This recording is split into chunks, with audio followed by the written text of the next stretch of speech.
ठीक है, अगर जे कोई बदलने की आवश्यकता है तो ऐसे लगाएं। हैं?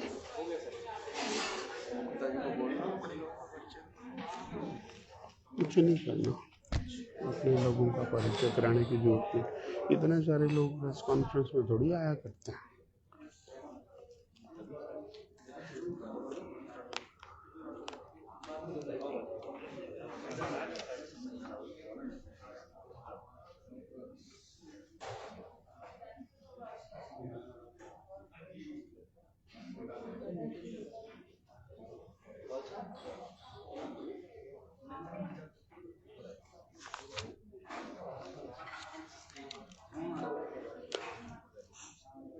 आज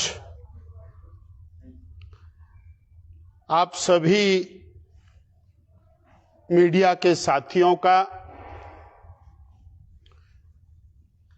इस प्रेस वार्ता में अभिनंदन है, स्वागत है।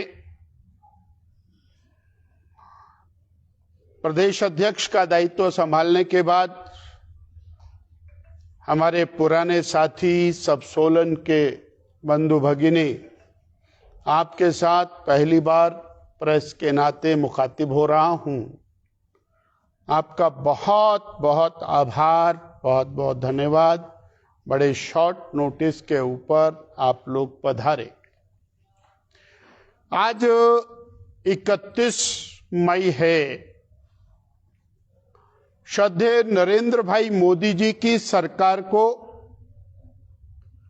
बने हुए 9 वर्ष पूर्ण हुए हैं और ये 9 वर्ष सेवा, सुशासन और गरीब कल्याण के 9 वर्ष हैं। भारत के इतिहास के अंदर किसी भी सरकार की दृष्टि से ये स्वर्णिम 9 वर्ष हैं। इसको ये भी कहा जा सकता है 9 साल सेवा, सुशासन और गरीब कल्याण के बेमिसाल 9 साल। भारतीय जनता पार्टी राष्ट्रीय स्तर के ऊपर 1 महीने का एक अभियान लेकर के चली। पिछले कल इस अभियान की शुरुआत मीडिया ब्रीफिंग के माध्यम से पूरे देश भर में हुई। आज हम आपके सामने ये रखने वाले हैं कि पूरे महीने में क्या क्या कार्यक्रम देश भर में और क्या क्या कार्यक्रम हिमाचल प्रदेश में 9 साल की उपलब्धियों को लेकर के जन जन तक जाने के लिए किए जाएंगे। आज देश के महान नेता आदरणीय प्रधानमंत्री जी राजस्थान में एक विशाल रैली को संबोधित करके और इसका आगाज कर रहे हैं। हिमाचल प्रदेश ने विभिन्न कार्यक्रमों का निर्धारण किया है।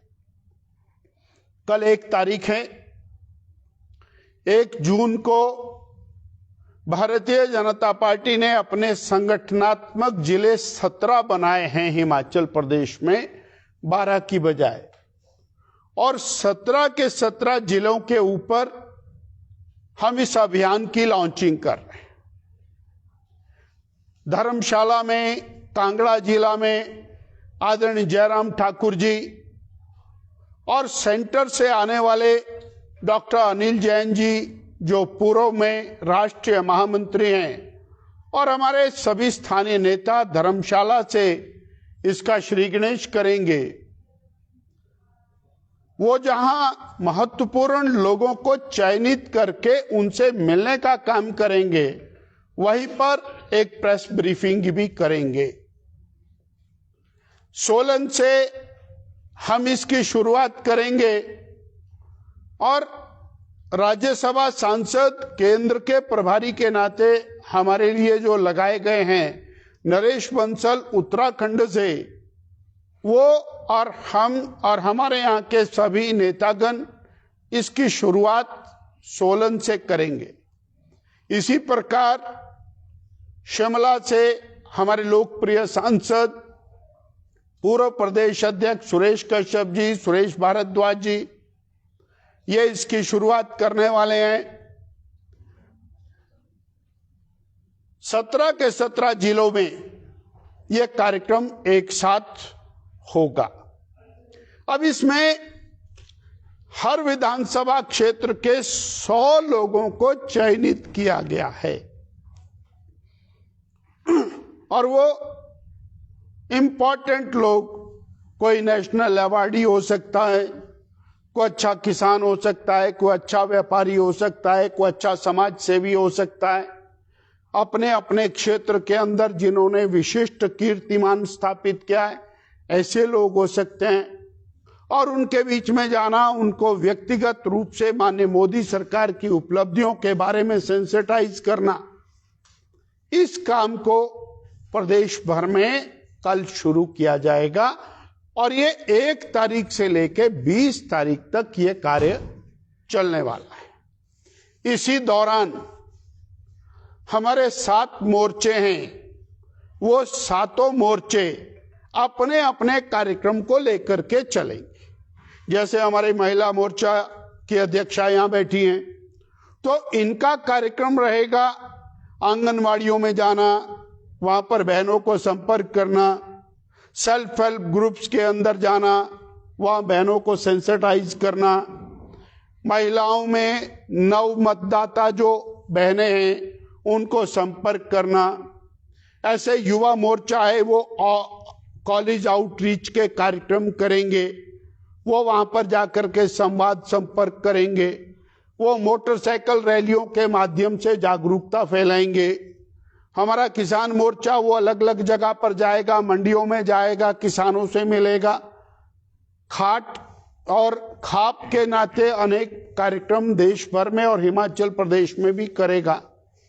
ऐसा ये 1 तारीख से 20 तारीख तक चलने वाला एक अभियान है और इसी अभियान के दौरान हमारे 4 पार्लियामेंट में 4 बड़ी रैलियां होंगी। 4 पार्लियामेंट में 4 बड़ी रैलियां, उसकी निर्धारण हो गया है। 4 पार्लियामेंट में 4 व्यापारी सम्मेलन होंगे, उनके भी स्थानों का चयन हो गया है। 4 पार्लियामेंट में 4 और ऐसे लोग जो समाज को विचारधारा से प्रभावित करते हैं, बुद्धिजीवी लोग हैं, ऐसे 4 बड़े सम्मेलन 4 पार्लियामेंट के अंदर होंगे और 68 विधानसभा क्षेत्र है हमारी। 68 विधानसभा क्षेत्रों के अंदर जो वरिष्ठ कार्यकर्ता हैं उनके साथ चाय जलपान का संवाद होगा। 68 विधानसभा क्षेत्रों के अंदर विकास तीर्थ यात्रा के नाम से एक कार्यक्रम होगा और वो विकास तीर्थ यात्रा एक नया कंसेप्ट है।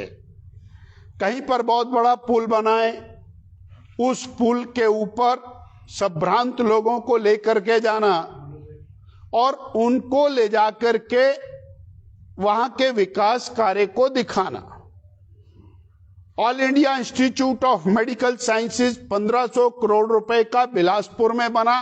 हिमाचल को किसी भी हालत में छोटे से राज्य को एम्स नहीं मिल सकता, पर मिला भी और शॉर्ट स्पैन में बना करके दिया, वहां लोगों को लेकर के जाना। सिरमौर में इंडियन इंस्टीट्यूट ऑफ मैनेजमेंट बना, वहां लेकर के जाना, उनको दिखाना। वंदे भारत ट्रेन, अगर 20 ट्रेनें देश भर में शुरू हुई तो हिमाचल को उसमें से ऊना की कनेक्टिविटी मिली। 4.5 घंटे में Una Delhi world class travel हो रहा है, वो दिखाना। कीरतपुर मनाली 4 लेन, वो कीर्तिमान है जिसके अंदर इतनी बड़ी बड़ी टनल्स बनी है, खूबसूरत टनल है, वहां लेकर के जाना। अटल टनल रोहतांग, वहां पर लेकर के जाना है। लाइकवाइज जो विकास के स्थान है वहां पर लेकर के जाना, लोगों को सेंसिटाइज करना और विकास के साथ उनको जोड़ना, उनको परिचित कराना। ऐसे 68 विधानसभा क्षेत्रों के अंदर 68 सम्मेलन मोर्चों के करना, किसान मोर्चा, महिला मोर्चा, युवा मोर्चा, ऐसे सभी मोर्चों के सम्मेलन हर विधानसभा क्षेत्र के अंदर करना और 20 तारीख से लेके 30 तारीख तक हम एक मास कांटेक्ट अभियान शुरू करेंगे।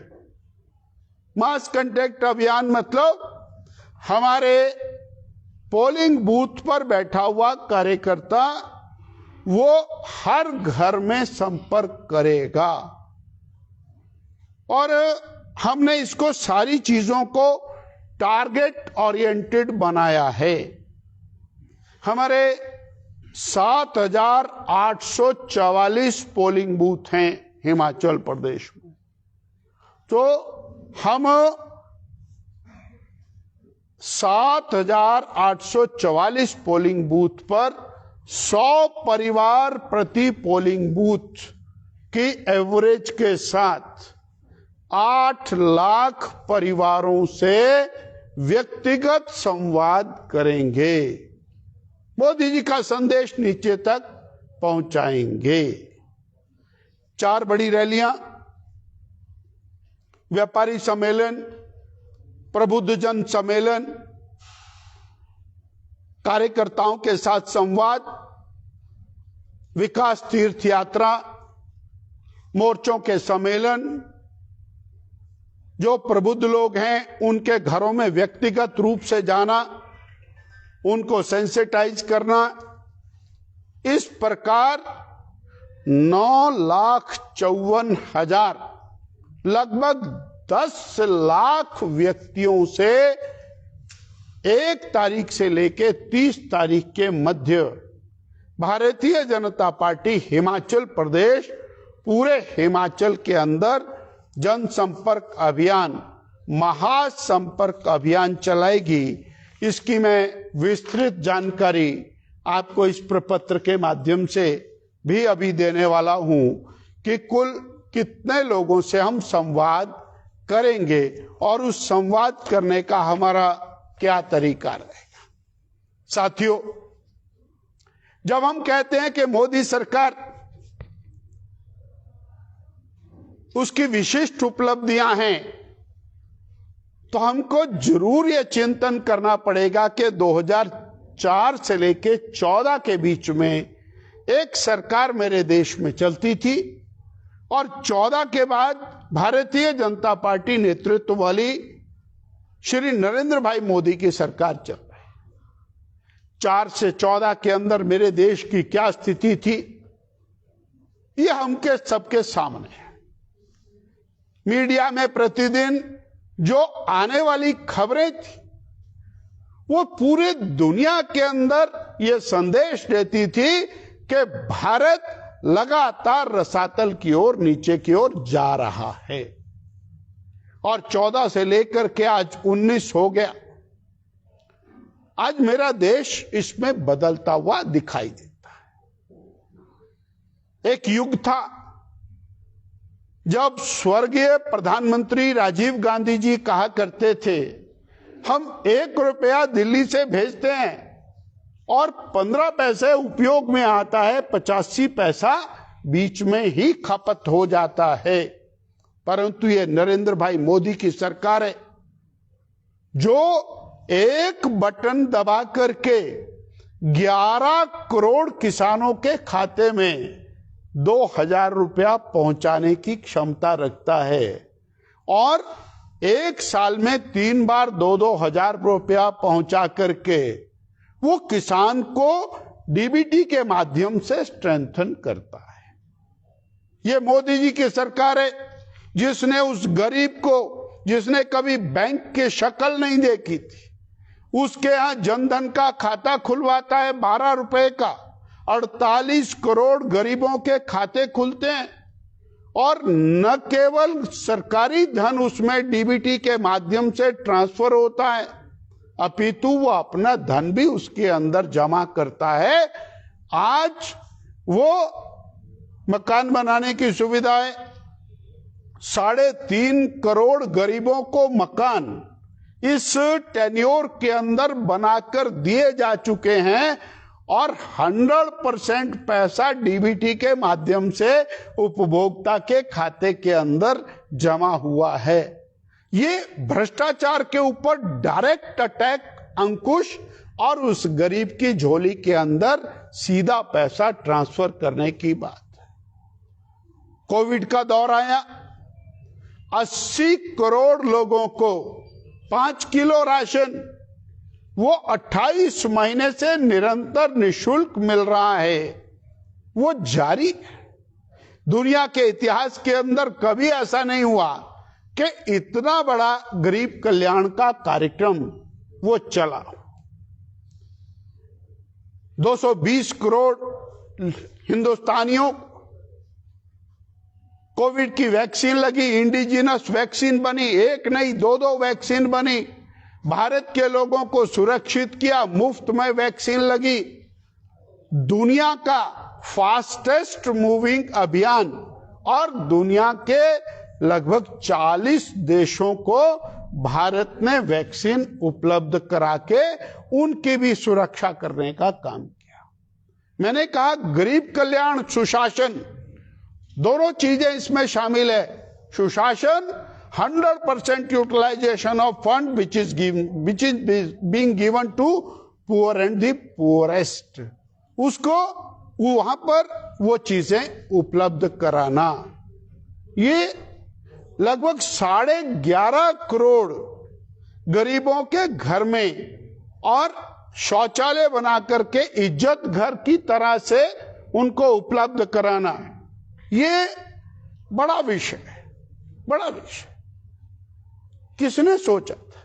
आज बहनों की इज्जत, उनका मान सम्मान वो सुरक्षित उसके कारण दिखाई देता है। ये गरीब कल्याण की और सुशासन की बहुत बड़ी मिसाल जो हम इसके माध्यम से देखते हैं, जो कहीं पर लैकिंग थी और कभी इस प्रकार का दिखाई नहीं दिया। साथियों, इसके बाद हमने गरीब के स्वास्थ्य की चिंता की मोदी जी। कभी ऐसा अभियान नहीं चला जिसके अंदर आयुष्मान जैसी योजना चले। अब किसी को तकलीफ हो गई, कष्ट हो गया तो क्या होता है, वो जाता है पड़ोसी के पास, जाता है 10,000 रुपए 20,000 रुपए उधार लेता है, डॉक्टर के पास जाता है, कर्ज चढ़ जाता है। आज कुछ नहीं है, कार्ड लेकर के जाना है। गरीब आदमी के पास आयुष्मान कार्ड है और वो किसी भी सरकारी प्राइवेट रजिस्टर्ड हॉस्पिटल में जाता है, उसका ऑपरेशन होता है, निशुल्क होता है और उसका लाभ उसको मिलता है।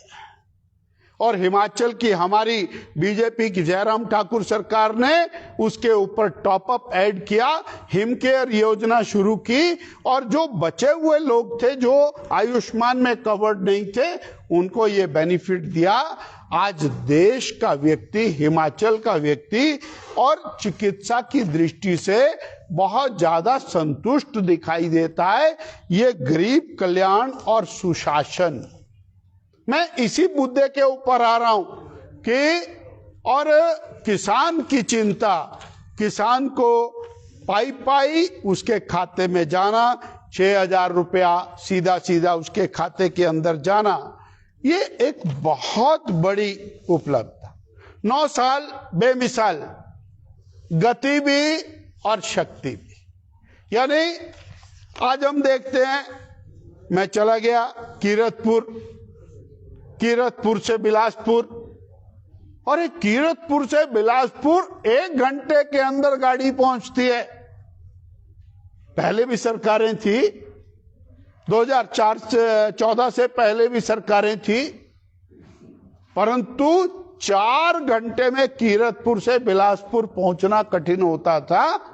आलीशान टनल्स बनी है, और बिलासपुर से मंडी जाइए।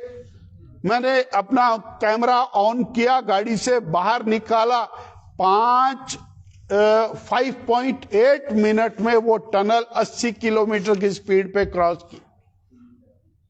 ये बदलता हुआ भारत, और ये सिर्फ हिमाचल नहीं, पूरे देश के अंदर।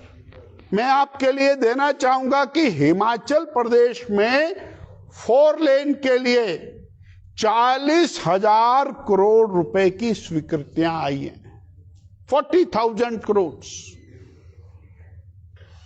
और जिसके अंदर मटौर से लेकर के शिमला तक 4 लेन हाईवे, जिसमें कीरतपुर से मनाली का 4 लेन हाईवे, जिसमें कालका से लेकर शिमला का 4 लेन हाईवे, जिसमें कालका से लेकर के और नालागढ़ का 4 लेन हाईवे, जिसके अंदर अनेक कनेक्टिविटी की विशिष्ट हाईवेज हमको दिखाई देते हैं। ये और बहुत ही महत्वपूर्ण बात हमको दिखाई देती है। मैं एक एग्जाम्पल देना चाहूंगा गति शक्ति का। 74 एयरपोर्ट पूरे देश में 70 साल में बने, और 74 एयरपोर्ट पिछले 9 साल में बने, 74 एयरपोर्ट, और उसमें भी सभी पुराने एयरपोर्ट्स के अंदर भी इजाफा हुआ। मैं आत्मनिर्भर भारत के ऊपर जरूर कहना चाहूंगा। साथियों, हमारे पास, सबके पास एंड्रॉयड है। 99% एंड्रॉयड इंपोर्ट होता था। आज हम दुनिया के नंबर 2 के एक्सपोर्टर हो गए हैं एंड्रॉयड के। ये वही भारत है, वही साइंटिस्ट यहां पहले थे और वही साइंटिस्ट आज भी हैं, वही हमारा और हाथ का स्किल्ड व्यक्ति पहले भी था, वही आज भी है। परंतु आज हम लोग इसके एंड्रॉयड के एक्सपोर्टर बन गए हैं। पहले हम 100% इंपोर्ट करते थे। Startup India, stand up India, skill India, इसने कमाल किया। आज आप लोगों की भाषा के अंदर जिसको कहते हैं कि 100 करोड़ रुपए का स्टार्टअप जिसने खड़ा कर दिया, ऐसे 100 से ज्यादा स्टार्टअप आज भारत के अंदर बन चुके हैं। और भारत 10वें पायदान के ऊपर दुनिया में आर्थिक दृष्टि से खड़ा हुआ था। इस 9 साल बेमिसाल के अंदर भारत 5वें पायदान के ऊपर दुनिया में खड़ा हो गया। और सामरिक दृष्टि से, सुरक्षा की दृष्टि से आज हम दुनिया में 4थे पायदान के ऊपर खड़े हैं। रादर वी कैन से हम 3रे पायदान के ऊपर आज दुनिया के अंदर है। हम रक्षा उपकरणों को इंपोर्ट करने में दुनिया में सबसे आगे थे। आज हम एक्सपोर्टर की श्रेणी के अंदर आकर के खड़े हुए।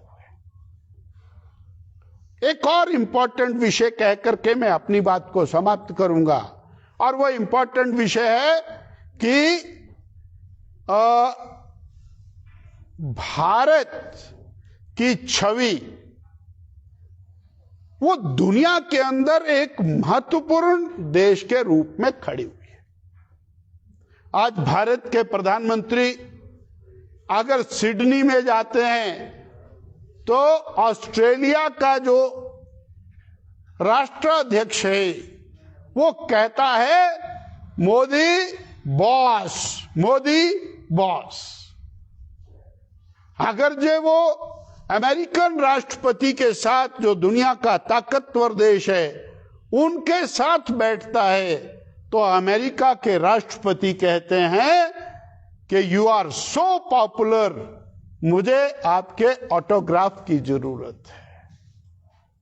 और दुनिया के राष्ट्राध्यक्ष उनको किस प्रकार सम्मान देते हैं, नतमस्तक होकर के सम्मान देते हैं। ये मोदी जी का सम्मान नहीं है, भारत के 130 करोड़ देशवासियों का सम्मान है। ये मेरे देश का सम्मान है। भारत की सुरक्षा को किस तरह से मोदी जी ने पुख्ता किया है। वो कश्मीर जहां पर तिरंगा फहराने के लिए गोलियां चलती थी, वो कश्मीर जहां पर तिरंगा फहराने के लिए लोग जाते थे और जेलों की काल कोठरी में डाल दिए जाते थे, आज वहां पर दुनिया के 17 देशों के लोग G20 समिट में कश्मीर वैली में जाते हैं, कश्मीर में खुलेआम घूमते हैं, लाखों तिरंगे वहां फहराए जाते हैं और उनका पारंपरिक तरीका से अभिनंदन होता है, स्वागत होता है। हिमाचल के परिप्रेक्ष्य के अंदर मोदी जी का योगदान वो अतुलनीय है। कांग्रेस के शासन में 90-10 की रेशो के अंदर हिमाचल के विकास के लिए दी जाने वाली राशियों को कट कर दिया। हिमाचल को उसका राइट मिला, मोदी जी ने 90 और 10 दिया। अगर ये भारत को 3 और बल्क ड्रग पार्क मिले तो उनमें से एक हिमाचल को मिला। अगर ये और फार्मा की दृष्टि से कौन सा पार्क है भाई, वो दूसरा मेडिकल डिवाइस पार्क मिला, 3 मिले तो एक हिमाचल को मिला।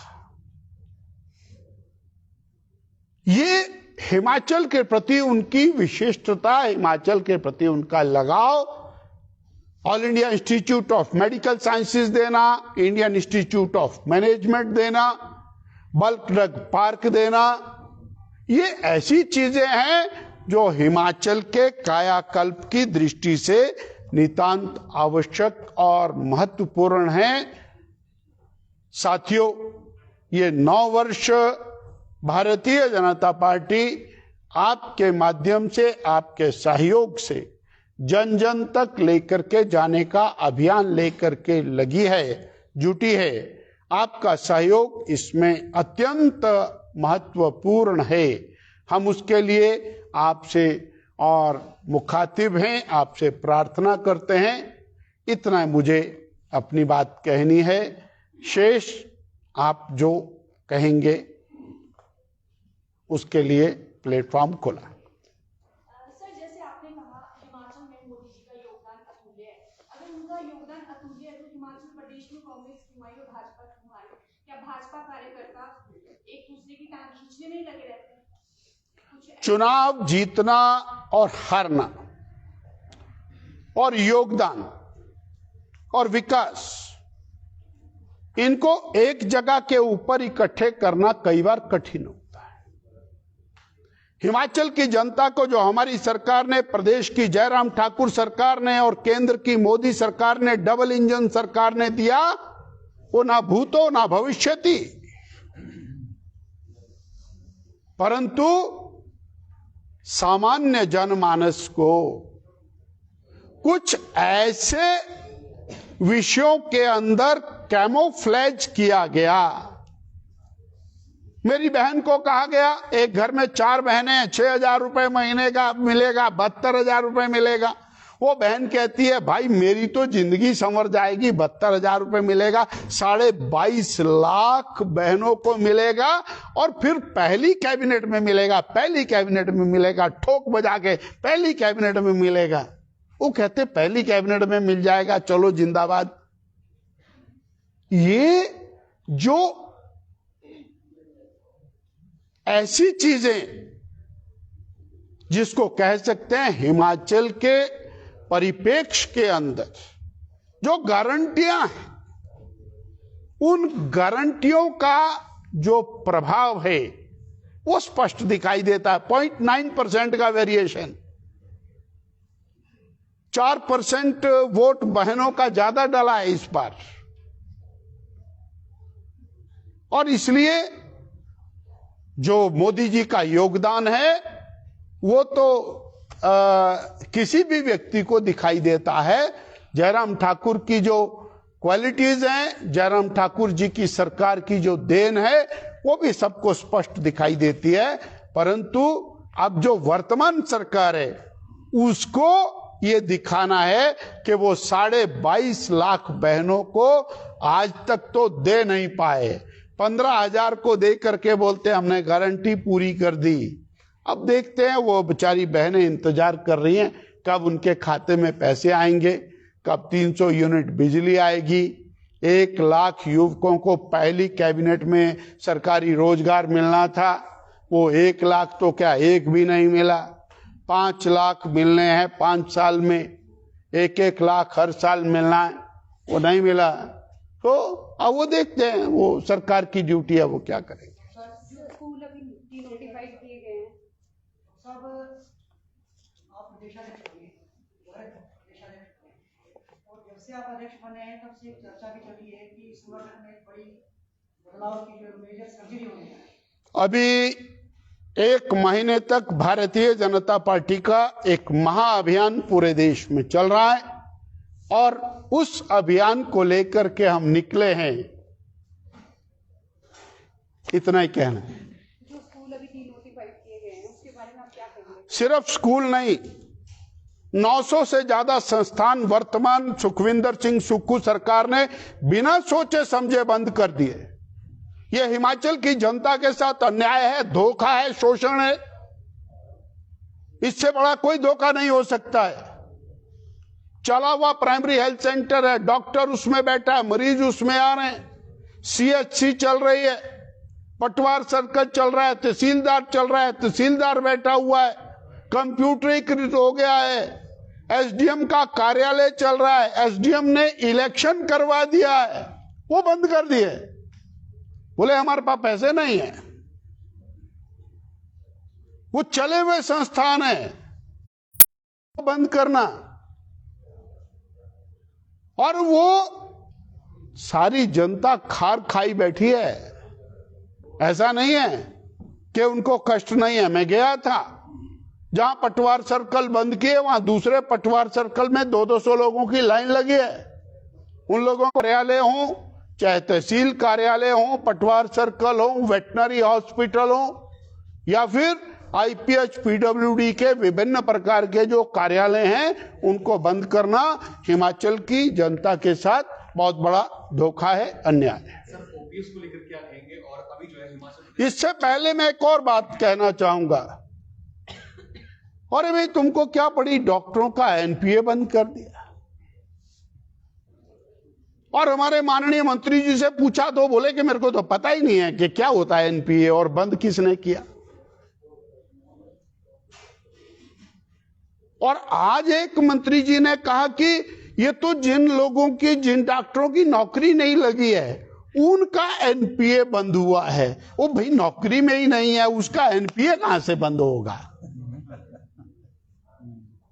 स्टेटमेंट लगी आप लोगों के अखबार में, मैंने सुबह देखी है। वो चिकित्सक जो कोरोना काल के अंदर अपनी जान को हथेली पर रख करके हिमाचल के जनमानस को बचाता हुआ घूमता रहा, जिसको आप सम्मान के स्वरूप पुष्प अर्पित करते रहे, आज समय आया तो आज हम उनका NPA और उनसे वापस ले रहे हैं। ये बैकवर्ड मूविंग गवर्नमेंट है। एक पत्रकारों की चर्चा है इस बारे में, उसके बारे में क्या कहेंगे? क्या है वो सच्चाई उसकी? मुख्यमंत्री के कार्यालय के साथ जुड़ा हुआ सवाल है माननीय मुख्यमंत्री जी को, और इसके ऊपर स्वयं आगे बढ़कर के जांच करवा करके और अपने ऑफिस को, अपने कार्यालय को नीट एंड क्लीन दिखाना चाहिए, ऐसा हमारा स्पष्ट मत है। सर एक बीजेपी ने एक मुहिम चलाई थी, बेटी बचाओ बेटी पढ़ाओ। उस मुहिम के अंदर आपने देखा दिल्ली में जो महिला पहलवानों के साथ जो हो रहा है, उसके बारे में आप, बेटी पढ़ाओ बेटी बचाओ के साथ उसका क्या संबंध है?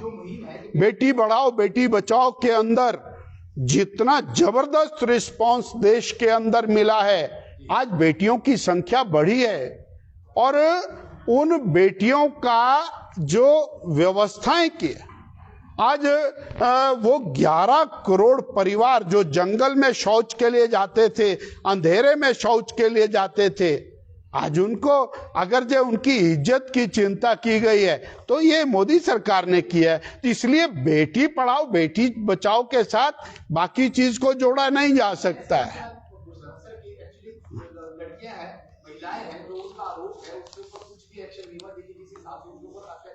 नहीं, ऐसा है, कानून की दृष्टि से कानून अपने काम पर लगा हुआ है, एफआईआर रजिस्टर्ड है, let them go with the normal course, वो कानून अपना काम कर रहा है।